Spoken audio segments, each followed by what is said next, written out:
ఒక చీకటి రాత్రి గ్రామం చివరలో ఉన్న పాత హవేలీ.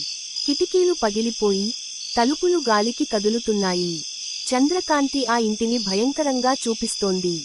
ఆకాశంలో గబ్బిలాలు ఎగురుతున్నాయి. చుట్టూ మబ్బు కమ్మి నగరం నుంచి వచ్చిన రవి ఆ హవేలీ ముందు నిలబడి ఉన్నాడు. తన చేతిలో బ్యాగ్, ముఖంలో కాస్త భయం, కాని ఆసక్తి కూడా ఉంది. పాత తలుపు నెమ్మదిగా అద్దంలో చిన్న అమ్మాయి కనిపించడం. రాత్రి గది లోపల అద్దం ముందు రవి నిలబడి ఉన్నాడు. అక్కడ ఒక్కసారిగా తెల్ల గౌను వేసుకున్న చిన్న అమ్మాయి ప్రతిబింబం కనిపిస్తుంది. ఆమె చేతిలో పాత బొమ్మ ఉంది. నవ్వుతూ నాతో ఆడతావా అని అడుగుతుంది.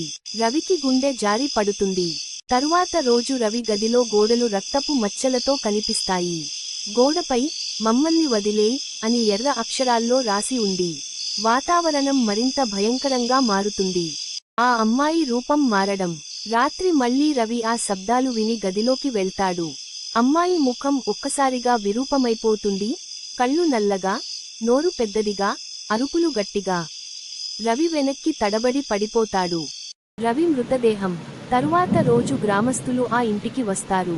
అక్కడ రవి మృతదేహం నేలపై పడి ఉంటుంది. కాని అద్దంలో మాత్రం అతని ప్రతిబింబం ఇంకా కదులుతోంది. కళ్లతో వారిని చూస్తోంది. గ్రామస్తుల భయం. ఆ రోజు నుంచి ఆ హవేలీ దగ్గర ఎవరూ వెళ్లడం లేదు. రాత్రి రవి నవ్వు శబ్దం, పిల్లల అరుపులు వినిపిస్తూనే ఉంటాయి. చీకటిలో ఆ ఇంటి తలుపు నెమ్మదిగా మళ్లీ మూసుకుపోతుంది.